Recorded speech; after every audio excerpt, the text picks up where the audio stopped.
Hey YouTube, welcome to Super Lorcana World. It's your one-stop shop for Lorcana. And today's video is going to be talking about all of last week's reveals. And there's a lot. There are a lot of reveals. I can't imagine doing separate videos during the week for like all of it. That's crazy. But today we're going to go through all last week's. We got a lot. Let's just dive right into it. Let me know what card is your favorite so far in the comments. And of course, please like, please subscribe. Get us to 2K subscribers today. That'd be really fun. Let's start with Bell. Bell is a 3-drop uninkable 2/4 for questing 1. While an opponent has no cards in their hand, this character gets +2. This is a builder. This card only sees play in your discard decks. If you do not play discard, you are not playing this card. If you are playing discard, like Amber, Emerald specifically, you are playing this card, and it will treat you very well for sure. Pack Tactics, a 4-drop inkable action. Gain 1 lore for each damaged character opponents have in play. This card could potentially be very gross. Also in multiplayer. Multiplayer, this could be insane. But just single play, if your opponent's going wide and you do like I don't know, a Grab the Swords or a Tinkerbell or something, Pack Tactics is going to give you some steam. Is it going to be the best thing in single player? Again, probably not. Unless we enter a going wide meta, in which case this card will be killer. But if we don't, then we won't. It'll just be reserved for multiplayer shenanigans. And that's all. We got the Gumbo Pot, a 2-drop inkable item that says remove 1 damage for each of the 2 chosen characters for an exert. It's healing. We were talking about cards that do really well healing synergy last week. There's another card that just does that. It's very, very, very good. Like, we have healing cards. We have cards that do well when they're healing nowadays, and, like, it just helps. Like, freaking Grand Palby's the one here. Like, renew damage, gain a lore. Great! Gumbo Pot's another combo for that. That sounds nice. We got Gruesome and Grim. This is a 3-cost uninkable song. Songs are good. Play a character with 4 costs or less for free. They gain Rush at the end of the turn. They banish them. This is just meant to be kind of a combo card, again, in the Merlin deck. And maybe you play this deck, maybe you play this card in like your other little Amethyst decks for a little bit of an extra push. But besides that, no real play. It probably will see a splash of play for sure, though. There's not a lot. Nah. Card Soldier is a 5 inkable 5/5 for 2. Not really going to see any play. Donald Duck is a 4-drop inkable 2/5 for 2 with shift 3. It's a Floodborn, and at the start of your turn, each player may draw a card. Not if you're trying to play a deck out deck. This is the only place I think you'd play this card. Otherwise, you don't really play this card. Dragon Gem, a 3-cost uninkable item. It's a tap and pay 3. Return a character with support from your discard to your hand. This is a support card for support. So depending on how good support cards get, Dragon Gem could be very good or very bad. There's not a whole lot of support in the set 1 meta. Set 2 brings back a little bit of support. Will be enough to warrant Dragon Gem? That depends, and we will find out as the meta unfolds. As for right now, not a super huge card that'll see a super huge amount of play. Minnie Mouse, another one. We got a 3-drop inkable 1/3 that quests for 2 with evasive. We like our Ruby evasive cards, that quest for 2. Very good effect. Evasive is good. Probably sees a little bit of play in your red Ruby evasive aggro strats. Probably nowhere else. Probably not. We got Christopher Robin. A 6-drop inkable 2/6 that quests for 2.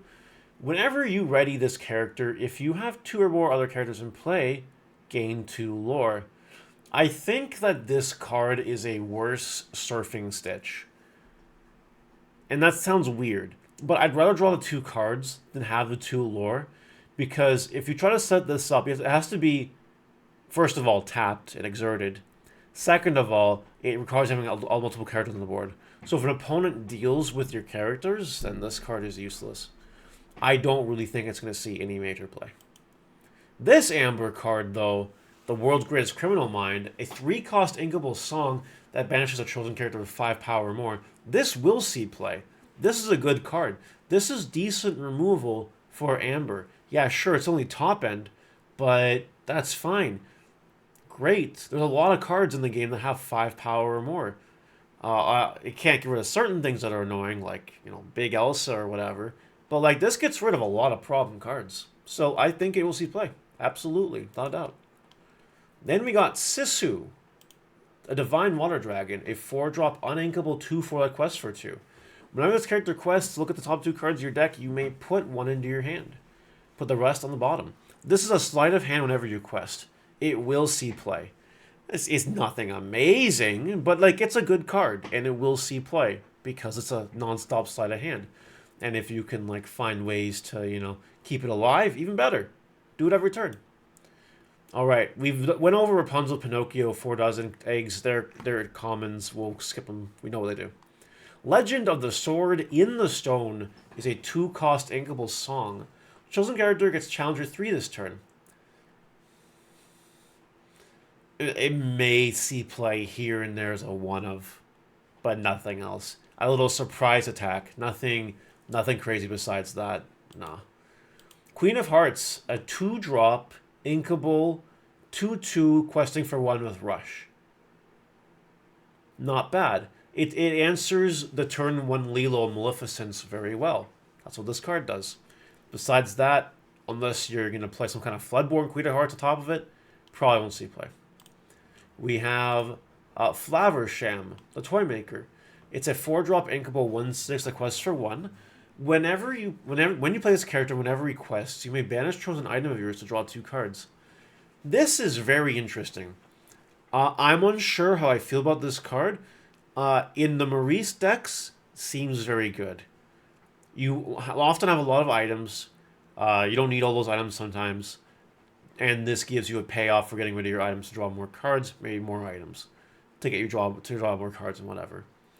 It seems like something that will see play in those decks. I don't think it sees play anywhere else except for your item-based decks. Fidget. A 3-cost inkable 3/2 for 1 evasive. They won't see much play. Its stats is really awkward.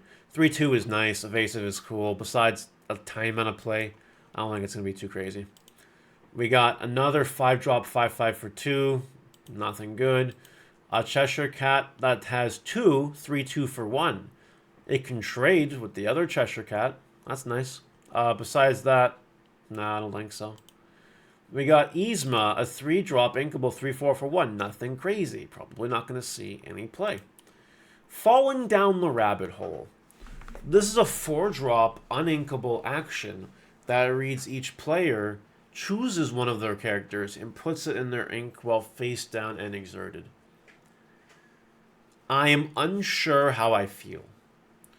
What's really interesting about this card is it bypasses Ward because it's the opponent choosing the card, not you choosing the card. That's really cool. It also lets you ramp. So maybe you have something that's about to die, you can put it in the ink, or some one-of that doesn't matter anymore, you put it in the ink. Something that's already seen its uses. Maybe like a freaking Mickey Mouse or whatever. I'm inclined to think that this card will see play, and especially if Ward becomes a super popular thing. I'm on the fence. I think this card is very mid, but meta-dependent, could be playable. Maybe not otherwise. It does ramp you, though, and it is removal. Probably will see play a little bit. All right. We got Snow White and all 7 dwarfs this week. We're going to talk about just Snow White, and we're going to skip to the rest of the dwarves and talk about what we got so far. Snow White's an uninkable 2-drop, 1/2, questing for 1. You may pay 1 less to play your 7 dwarf characters. All right. What do we got? We have... By the way, this is good. I don't have to tell you that if you're playing a Snow White dwarf deck, you're playing the Snow White. It's also a princess. We got Dopey. 3-drop inkable, 2/2 for 1. When it's banished, your other 7 dwarf characters get +2 attack. For the turn. Until start your next turn. The whole goal behind this card is you crash into something, and then you make your other dwarfs able to kill bigger things if you need to. Kind of mid. We got Sneezy. A 2/1/4 for 1 questing. When you play this character, give another 7 dwarf character. You may give a chosen opponent's character -1 attack. It pays off for playing more 7 dwarfs. And it can make things be able to not kill your things during battle. Fine card. Fine card. We got Sleepy. 2 for 2 through the quest for 2. So really good stat total. This character enters play exerted. It's a 2-drop. It's a good turn 2. I think for its stats, it's a good payoff. It's a very aggro card. If you're playing like an aggro dwarfs thing, you're definitely going to want to play 4 copies of this. That being said, don't forget, if you're trying to combo this with Stitch, it won't work because it enters play exerted. So Stitch can't exert to draw a card, just so you know. Then we got Happy. Happy is a 5-drop, a 3/5 the quest for 2 with support. It seems like a lot of attack modification shenanigans, this dwarf deck. It seems a bit high for what it is. We got Grumpy. Your other 7 dwarf characters get +1 attack. It's a 4-drop, 3/4 for 1. That could be potentially pretty dangerous. It's a lord for your dwarfs. Then we have Bashful. Bashful is a 4-drop, 2/5 quest for 3. And it can't quest unless you have another 7 dwarf per character to play, which you always will. So this card will definitely see play as a 4 of, without a doubt. And finally, Doc. Doc is a 3-drop inkable, 2/3 the quest for 2. This character quest, you may pay 1 less for the next character you play this turn. Again, another dwarf you'll definitely play a 4 of, because it makes your whole strat a lot cheaper. And a lot more affordable too. It's a cool theme what they're doing. I don't see anything super meta about it right now, but we also haven't seen the full set. Maybe we get something that gives you draw power for your dwarfs. If so, that's all it needs. Or maybe extra lore. If so, it's all it needs. It needs something else for this deck to be viable. We'll leave it at that. If it does, it's going to be great. If it doesn't, it'll just be a fun deck. That is my opinion on that. Because there's no reason to play any of those other cards anywhere else, really. Except maybe Sleepy. Maybe. Mufasa. A 5-drop, inkable, 3/3 that quests for 2. The sun will set. When this character is banished, you may reveal top card of your deck. If it's a character card, you may play that character for free. And they enter play exerted. Otherwise, put on top of your deck. I have a How Good Is It video coming out tomorrow about this card, so I'm not going to spoil my sauce right now. This is either going to be very mid or very high rolly into crazy nonsense. Time will tell. It depends on the rest of the set. It's also a card that is not really super future-proofed. So if we start getting these 15-cost boss monsters, Mufasa potentially could just summon them for you. So we'll just leave it alone at that for now. The card definitely has potential, though. I'll tell you that. Next up, we got Radagan. He's a very large mouse. He's a 5-drop uninkable 3/3 the quest for 2. When you play this character, these are chosen one character with 3 power or less. Choose one of your characters and ready them. They can't quest for us to the turn. It's a reasonable card with a reasonable effect. It probably will see play in your Ruby attacking aggro decks. Really good with Aladdin. Just saying. Pretty good card. Now we have Pick a Fight. It's a 2-drop uninkable action. Chosen character can challenge already characters this turn. What you need to think about with this card is essentially removal if you use it correctly. You're going to use it because an opponent may not want to exert a character because they don't want it to die. You use this and then your big boss guy can just all of a sudden kill that guy. And you're good. All good. Very strong. I think this card will see a little bit of play. We got Judy Hopps, a 3-drop inkable, 2/3 that quests for 2. When you play this character, it may banish chosen item. Its player may draw a card. It maybe sees play in the item deck. It sees play literally nowhere else besides that. Then we got Chief Bogo. It's a 4-drop 2/4 that quests for 2. When you play a Floodborn character, deal 1 damage to each opposing character. We have another Floodborn payoff, this time in Steel. It's definitely something that's a build around. You'll have to build around it. And if you do, this card is strong. If you don't, it's unplayable. And that's all it is. Almost done. We got Ray, a 5-drop inkable 3/3 the quest for 3 and has evasive.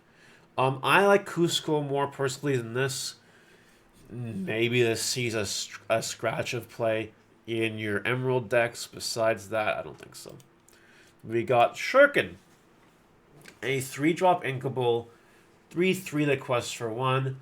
Whenever one of your characters challenges another character, gain 1 lore. This is also a build around in those Ruby decks with things like Aladdin and the cards that restand your dudes for attacking and battling. It's a very big build around card, potentially a huge payoff. And it only costs 3. Its ability is a really good ability for a 3-drop.